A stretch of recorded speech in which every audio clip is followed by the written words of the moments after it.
Hello and welcome to the Trading Mindset Podcast. My name's Milton Fernandez and I'm joined by my lovely co-host, the multi-award winning hypnotherapist for traders, Louise Nonwheeler. Louise, how you doing? I'm very well, Nilton. How are you doing? Very well, very well. I'm glad that we've got this up and running finally. It's been a long old slog. Looking forward to speaking to the guests that we've got lined up. We've got some really interesting people from all walks of life to talk about trading and how successful they've been. So, yeah, really looking forward to that. Absolutely. Which leads me on to our first guest that we've got onto the show. It's a friend of mine who I've taken a journey with, and sort of, he epitomizes what this show's all about in terms of going through the struggles and having the emotional side of things really hit him hard. But I can honestly say that, our guest speaker has really come through it and he's trading successfully. So without further ado, I'd like to introduce Kevin King. How are you, Kev? Yeah, I'm very well, Nelson. And yourself? Yeah, very well, very well. How's things? What's been happening? Busy as always. Busy with life, busy with work, busy with kids. It's good though. It's good to keep busy. Cool. So just to give an insight into what it is Kev used to be doing before trading, he was a successful property developer, which leads me on to the question, Kev. If you're a successful property developer, what made you decide that you wanted to go into trading? What was the factor there? So with property development, there's quite a lot of similarities into the trading. So I'll come to that in a second. We'll sort of explain that a bit. When you go into a property, you don't just want to dive into it. You want to make sure it's the right property. You do your research, then you buy the property. You don't, so that can take sometimes 3 months, 6 months, sometimes just a couple of weeks. So my reason for starting to learn how to trade was, when I'd sell a property, I'd have money that would sit in the bank earning 0.001% of interest. So it was, could I actually do something with that money myself rather than it just doing nothing? And then that's what led me into the world of trading, really, and thought, well, if I can learn how to use this money while it's not being in use in a property, then I get the best of both worlds. So I can sort of use it all year round. That was my way of thinking, really. Yeah, I mean, like I said, I've seen you on this journey. I've known you for a good number of years now, and I remember when we first started out, it was we set up weekly calls to talk about trades, and I remember you saying the struggles that you had. And I think, a lot of people, they underestimate the psychology side of things when it comes to trading. And it's huge. You can absolutely huge. Because I know you was calling me up and saying, Nilton, I've done so much money on this trade. And there'll be times where you've actually won money, but then you've sort of lost it and gone straight back in again. Can you just talk about that?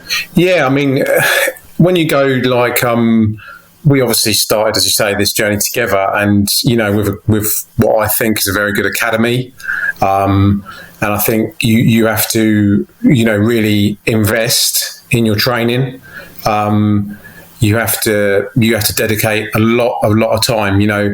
It doesn't. There's no such thing as a quick rich pass. If you want to last, and I know people that have invested quite a lot into Bitcoin when it was just starting, made loads of money.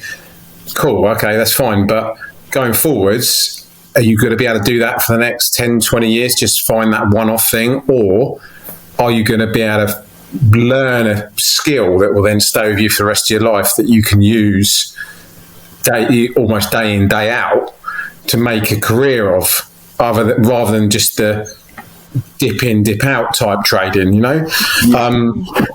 So going back to what you said about the struggles and it's very interesting when you speak to different people about how they've done it, because it's all unique, obviously, to that person. And for me, I saw it as a job from the start. So I was putting in, 3, 4, 5 hours a day to start with. Then because I was self-employed, obviously I could, with my property developing, when I didn't have a house, I was training 7, 8 hours a day like I was going to work, even though I wasn't earning any money, but I was just almost building those foundations before you start to go in, and you do it all and with simulation as well, before you go into those live trades. But it doesn't matter how many sim trades you do until you do your live trades. That emotional side of you is just not there. It doesn't matter how realistic you try and keep it, because when you lose money and it's your real money, it hurts. Yeah. And you're like, that really hurt. And especially if it's, you've over leveraged, or you've gone a bit too bigger than what you should have done, or you've moved your stop, so you've let it run a little bit longer than what you should have.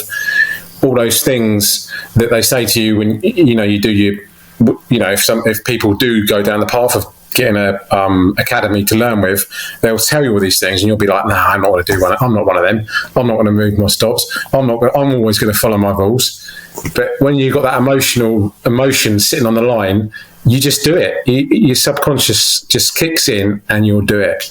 Yes. And that's where you really learn. Yeah. I'm curious to know, actually, Kevin, it sounds to me like you, from the start, you've had very good discipline in business as a trader. But what was the biggest sort of challenge, mindset or emotional challenge that you faced as a trader? My biggest emotional mindset challenge would be it's almost, I'd imagine my biggest mindset was although I had quite significant amount of funds that I could use, I would go in to positions with using not using all those funds, say maybe 1 or 2% of my account, but that was still quite a lot of money to lose. Yes. Yeah. So what I actually did the start of this year, and it's really made a massive difference to my trading. I've got a mentor now that I use, an American guy, and he just said, we just had a one-on-one, we spoke for everything for a couple of hours, and he said, from what you're telling me, we just need to strip it right back to the start, and you just start with one contract. Right. I was trading 10 options contracts, and I was getting probably now 2 or 3 times a week, because the emotion, I was so built in that emotion of, although it was only 1 or 2% of your account, it's only 1 or 2%, but you lose 1 or 2% 3 times a week and you've lost 6%. Exactly. Then and it soon all adds up, those 1 or 2%, and before you know it, over the month, you might have lost 10 or 12% or 15% of your account. Yeah. So he really ingrained it into me. He said, look, you just need to strip it right back. Let's go back to 1 contract. Let's trade for that for a whole month.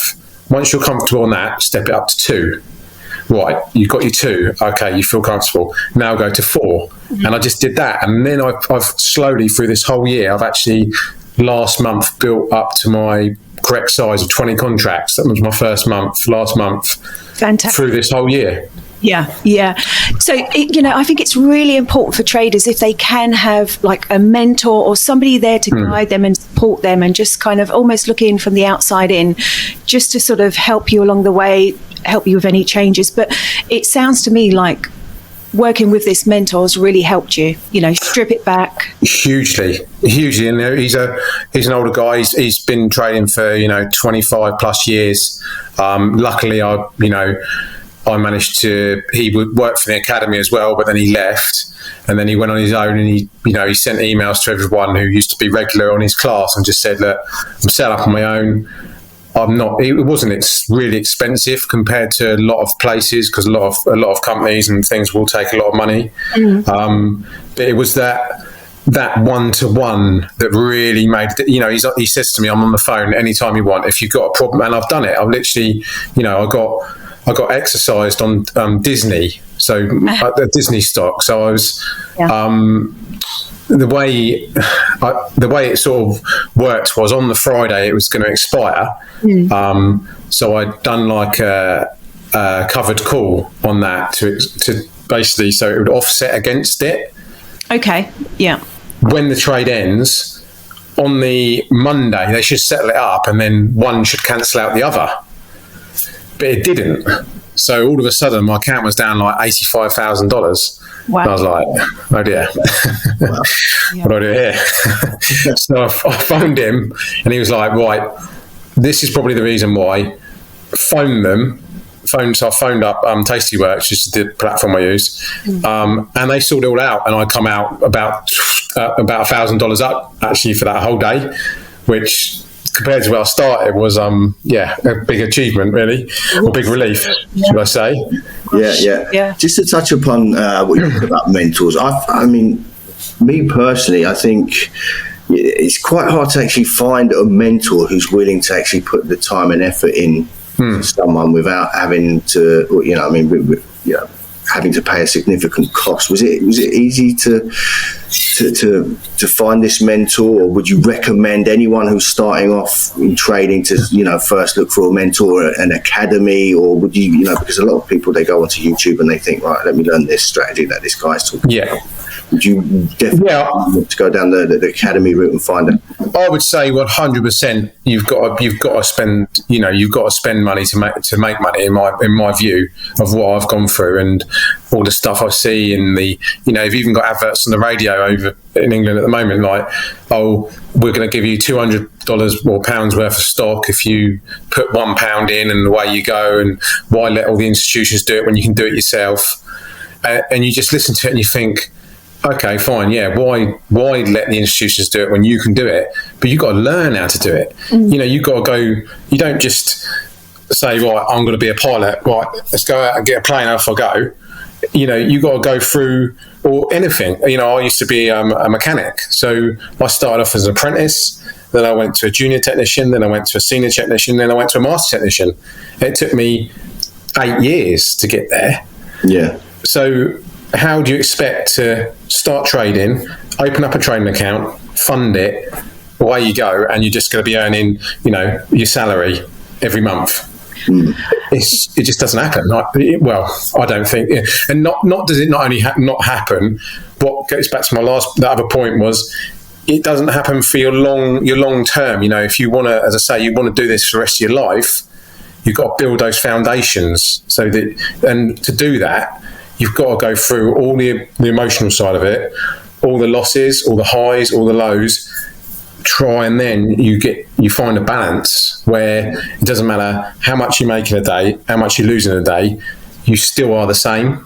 And that's what takes time, because I'm up to what we've done like 3 years now, Nilton, together, and there's been some great highs, there's been lots of lows, but luckily I've kept a lot of my lows small, which means that I'm still able to keep, because some people do over leverage, blow their accounts up.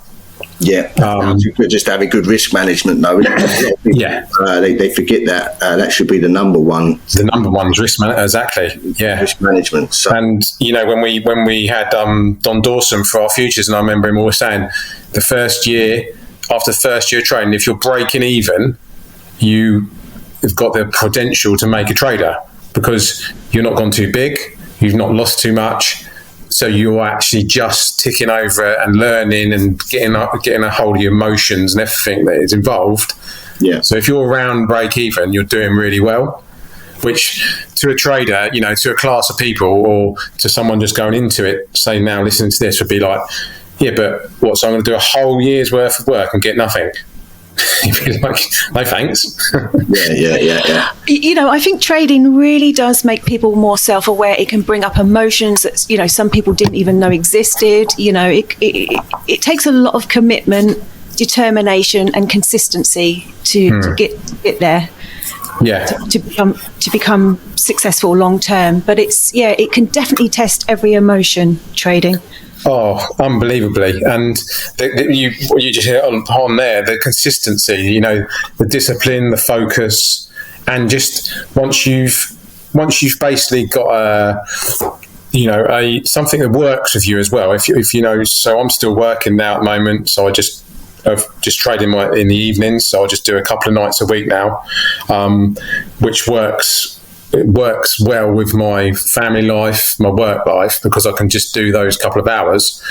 I was trying to do more and trying to do it on my phone at work, and then I'd just be distracted, and you'd lose money, and it takes literally seconds to lose money or make money.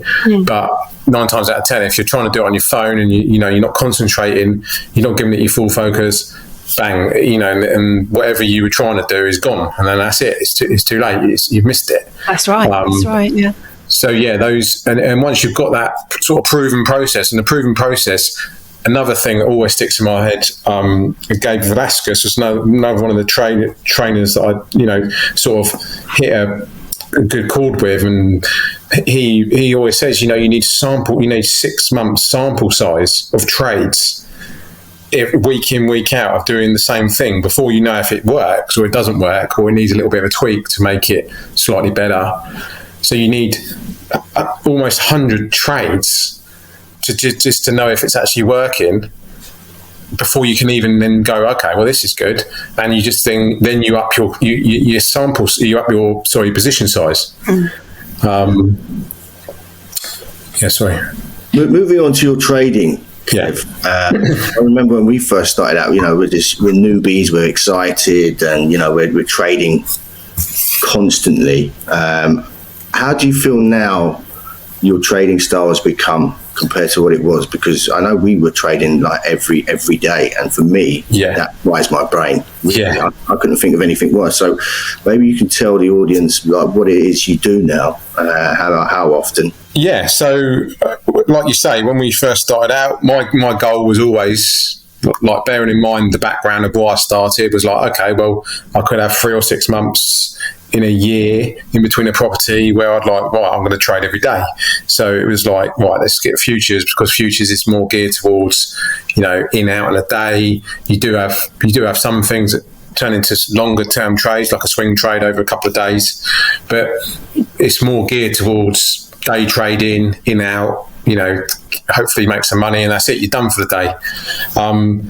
Which is cutthroat, I would say. Cutthroat trading world is the futures trading, and I'd obviously heard of the forex and options, but I thought, well, if I can get my head around the futures and get that working for me and earning some money out of it each month, which you think, it's going to be not easy, but if I put the time in, I should be able to get the reward. But it doesn't always work like that, because I had 3-4 months off just trading every day, and with going back to what Don Dawson said, well, you might have a year and you're not going to make any money. So I then I got another property, so then that took me away for a while, and then within that time I managed to do my options classes, and then within lockdown last year, the property and a lot of stuff stopped. I was at home for 3 months, I think it was, and I thought, I'll tell you what, I'm going to literally make it my mission to learn how to trade options, because they're a lot more flexible, and you can they can work a lot better going into then if I get another property, because the futures work, as I say, great if you're there all the time, and you can be there at 2:30 UK time in the afternoon. But if you can't, which if I'm working, then I'll work till 5 o'clock in the evening. You can't do it. So I sort of thought, right, going forward, if I can make the options, if I can learn options, which is a totally different way of trading and working than the other sort of futures and forex. Then this could be the way that I could do both when I need to, and then if I can drop onto the futures later on down the road, then that'd be great. So I learnt the options, and then from there I now just trade on a Monday, Wednesday, Friday for 2 hours in the evening. So I trade from 7 till 9, and it's on the SPX. So the SPX is a cash settled part of the S&P 500.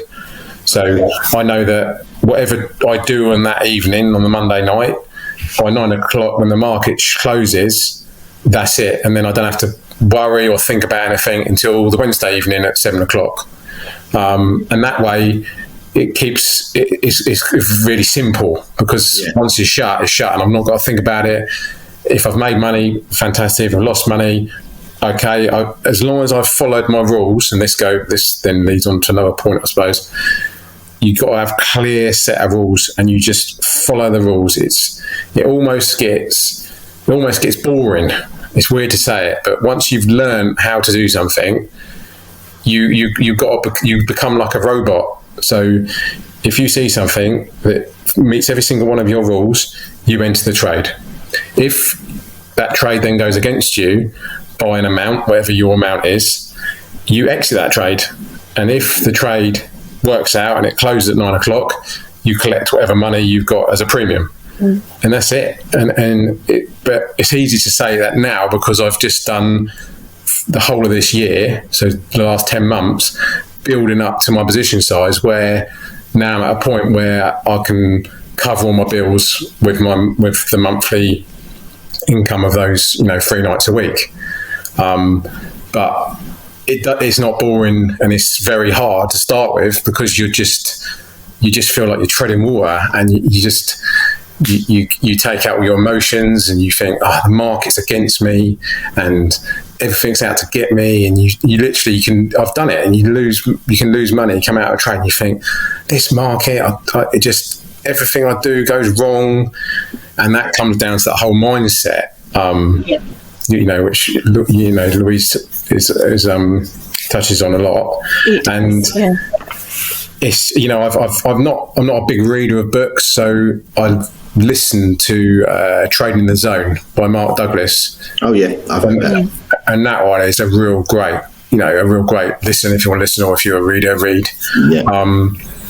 And it's just it goes through all the emotions of really from the start when you're starting out, and those not horrible, they are horrible, I suppose, those emotions that really get hold of you and you can't shake off for like a day or two, and me and Norton have had a lot of conversations early on where we were just like, you just don't know why, do you? You put all this time in, you spend all these hours, doing all the classes, doing all the homework, doing the research, practice on sim. I can remember I went live in August 2019. So I'd done my first sort of 6-7 months on sim, and I was like making my salary every month on sim. And I was like, for 3 months, and then I went live, and it was just like, wow, this is a baptism of fire. Yeah. Do you know? And I find that because I've worked with so many traders over the years, Kev, and the difference between going from demo to live. I mean, like I said, I've worked with traders on this. A lot of traders have done the FTMO challenge, and they've got to kind of the last challenge or the second challenge, and they've just crumbled. And it's all to do with the mindset, the emotions. It can be around beliefs as well, limiting beliefs, but it's so important to master your psychology when it comes to trading, as you know. Yeah, and you don't realise that you're changing. That's the crazy thing is, what I found personally is, I've been on a couple of live. I went to see Dr. Woody Johnson was part of our academy. Okay. I don't know if you've heard of him. He's another American guy, and he came over and we had like two days. It was 8 hours, 16 hours of just not one-on-one. There's about 10 of us in the class, and you did all things through like meditation and a lot of the inner beliefs that you have got that you had from when you were a child that are deep down buried in there, but still have subconsciously that you don't even know have affect your emotions today. That's right. Yeah. Sorry to interrupt, Kev. That's right. I was going to say, I mean, I could talk about this for hours, this subject around beliefs, because most of us, if not all of us, have at least one limiting belief, and it can just hold us back from being successful. It can cause self-destructive behaviors. I always work with traders on beliefs because, just by changing beliefs can be life-changing for a person. Yeah, definitely. And as I say, for my beliefs and the way that I've sort of come on in my trading, a lot of that stuff, it only is changed through experiencing.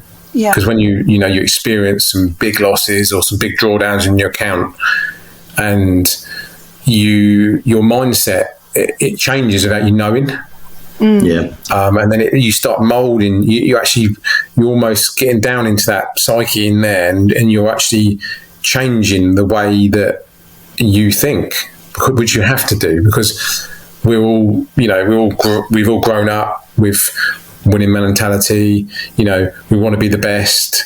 We want to do everything we can to make everything great. There's no one that wants to lose at stuff, but part of trading is losing, and it's just that's what it is. And if you can master the losing side of it, then the winning will take care of itself easily. I was just about to say that, Kev. It's getting your head around the losing part of things. It's part and parcel of trading. Yeah. For me personally, I never liked to lose, and I would. When I first started out, I started questioning myself.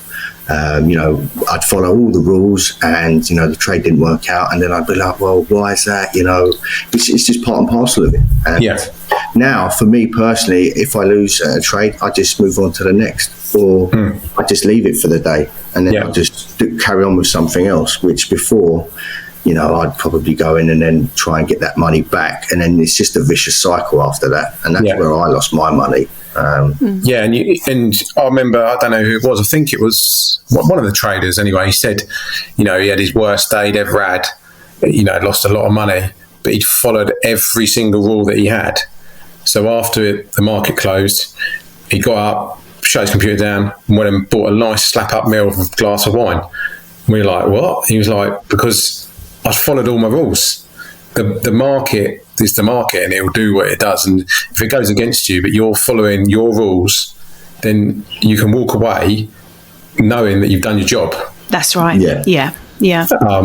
Which is something that's, these, as I say, the little things that I'm sort of saying here, these are all the things that stick in your mind, and you think, oh yeah, okay.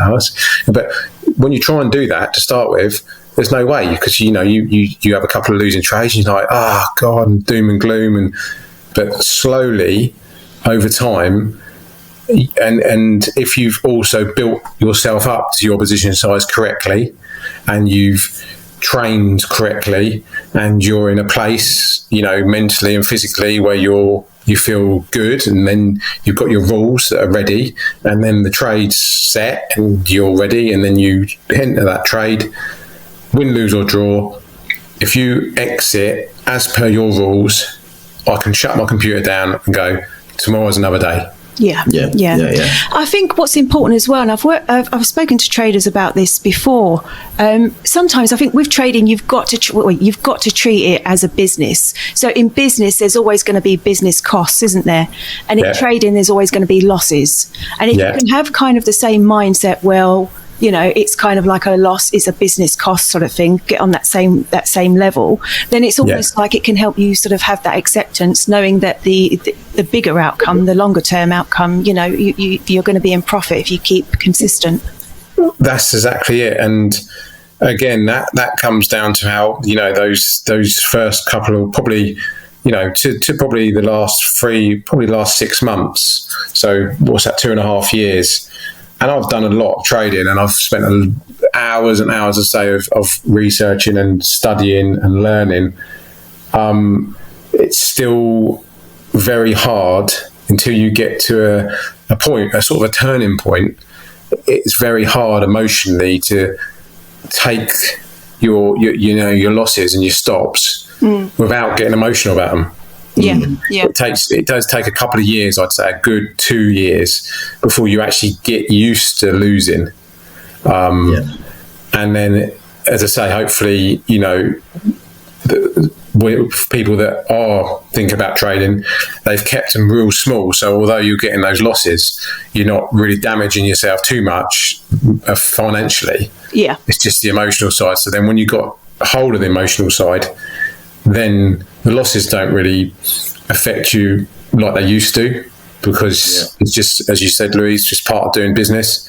And then all of a sudden you turn it, and then you start getting more profitable trades.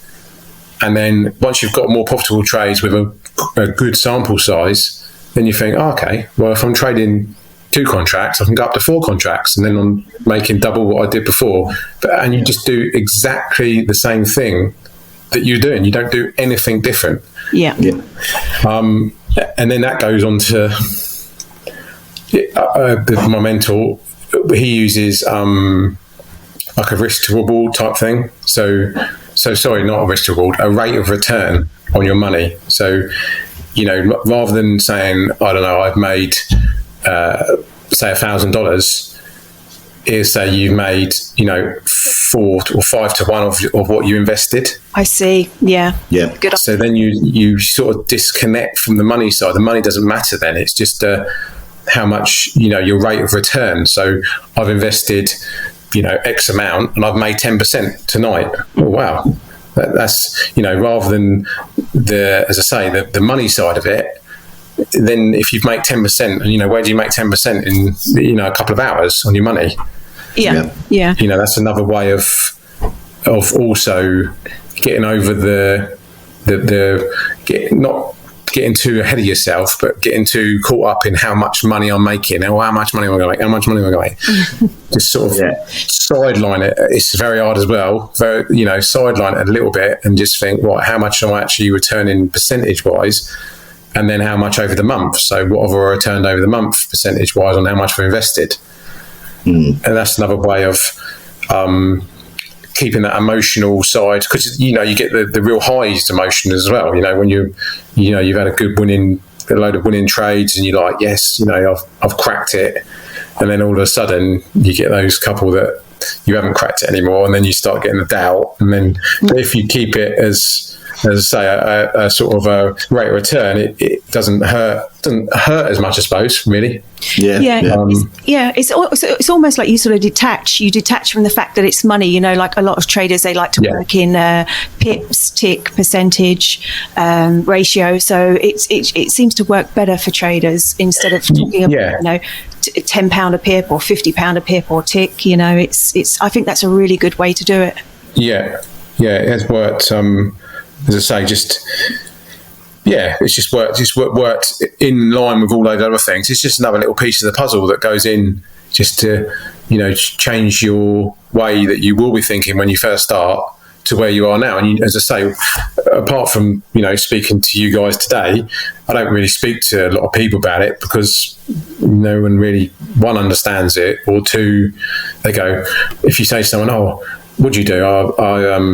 I do property and I also trade. Oh, do you trade? What do you trade?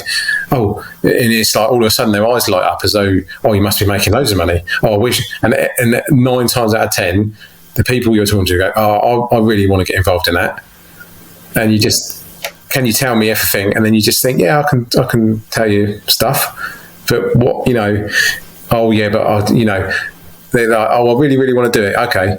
How much time have you got to invest? I don't know, 2 hours a week. Well, I'd say, well, you need about 20 hours a week. Just to start with. Moving on from the psychology side of things, how have the markets been for you with all the pandemic and everything going on, Kev? Well, with what I do now, it doesn't matter. It really doesn't matter. It doesn't matter if the market, I went, what we did obviously through the pandemic, when we were limit down and, one day limit up the next day, things that have not been seen in absolutely years and years. I remember again that Don Dawson saying, well, the best thing about commodities, the futures, is they can never go to zero, and oil went to minus 40. Yeah. I didn't trade that night. I was on the phone to you, wasn't I? Yeah. I was going, have you seen this news? Have you seen the news? But no, that's when you just don't get involved. It's just, you've always got to think of the risk reward, and there could have been thousands of, you could have made your year probably with some of those if you'd have got in at the right time. But when is the right time?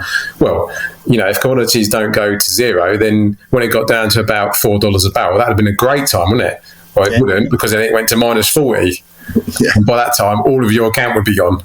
Yeah. So you've always got to, err on the side of caution. And you've got to have your risk, but you've got to take it when it's right for you. You've got to feel comfortable and not just jump on bandwagons.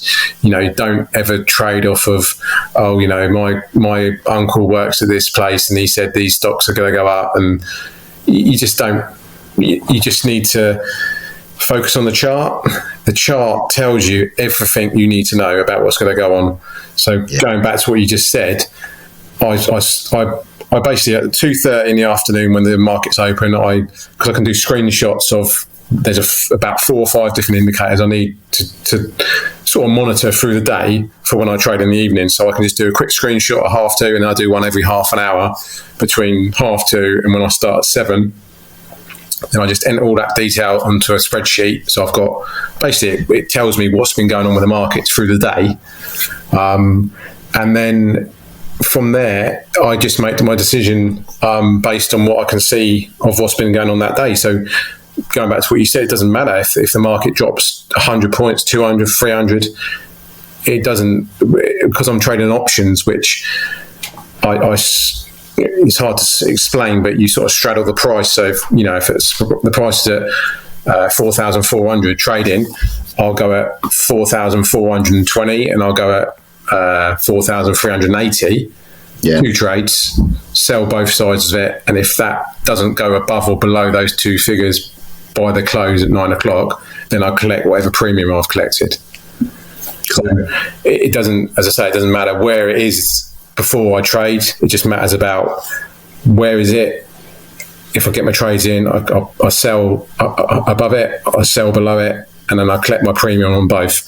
Then if the trade works, I take my money. If it goes against me, I've got a set amount where once it gets to that point, I'm out. Yeah. I know we're pretty hard pushed for time, so Louise, I've got one more question I wanted to ask Kev. Yeah, absolutely. Go. So if you could give any words of wisdom to anyone starting in trading, what would it be, Kev? Just one word? Sorry, I should say one word. Sorry. Yeah. If you could give any advice, what would... Yeah. Sorry, I was just taking with patience. Cheers for digging me out there, mate. Patience would be my one word. But as a all of them would be, you just got to get your training. Yeah. Without a doubt, you can't do it without training. You can't do any job well and for the rest of your life without training. That's what I feel wholeheartedly. And then you need to, if you can, once you start down the line, if you can get a mentor, I would say you don't want a mentor straight away, because it wouldn't be, you obviously you have to pay more for a one-on-one mentor. It just wouldn't be worth it to start with, because you want to go through your own emotions. You want to get your sim trading. You want to learn how the platforms work. You want to be trading, if it's only just on sim, but day in, day out, without even thinking about it, being able to get your setup right, because it does take a long time to do even those parts. And then once you've done that, I would say the mentoring would then come into it. So that would really be, just if you can get the discipline, the patience and the focus, and just stick to those 3 things, then you'll do all right, I think. And just to have it always in the back of your head that it's just not an overnight get rich. It just won't, or what everyone ever advertises, they say it just is not out there. It's just not. Yeah. I think totally agree with you, Kev. Great words of wisdom there, Kev. Thank you. Listen, it's been great to have you on the show, mate. Yeah, thank you for having me. Just to, before we finish, Louise, I just wanted to let you know, Kev was pulling my leg there. We spoke earlier, and he told me he was actually a model with David Gandy. So, I didn't believe me. I didn't believe he believed me as well. I had him twice on the phone. Really? So, that doesn't surprise me. I'm so gullible, but I'm going to have to get him back for that. Listen, Kev, thanks for having. Thank you very much, Kev, for coming on the show, Kev. It's been brilliant talking to you, mate. Thank you both. Just to let anyone know, if you want to follow myself and Louise, we're on YouTube. You can also follow me on Instagram, Nilton Fernandez Official. Louise, you have your trading mindset program. So I don't know whether or not you want to give your details regarding that. Yeah, of course. I mean, on the YouTube channel, the website, Instagram, it will be in the bio or description. So I'll just add links to them. Perfect. So listen, once again, Kev, cheers for coming on the show, mate. Yeah, thank you for having me. Thank you very much. Try to get you back on maybe in 6 months' time, just to make sure you haven't blown up your account. Yeah. All right, mate. Definitely. Thank you very much, Kev. Really nice to meet you. Thank you. Bye-bye. Bye-bye. Bye. Bye. Bye.